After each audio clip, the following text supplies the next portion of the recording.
மண்ணில் விழுந்து இளமை மலரின் மீது கண்ணை இழந்த வந்து தேக சுகத்தில் கவனம் காட்டு வழியில்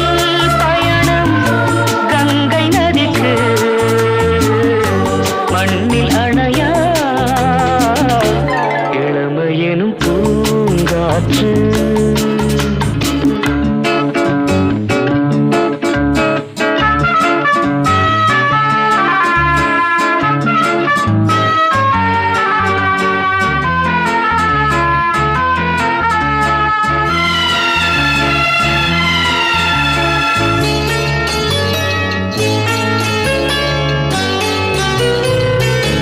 அங்கம் முழுதும் பொங்கும்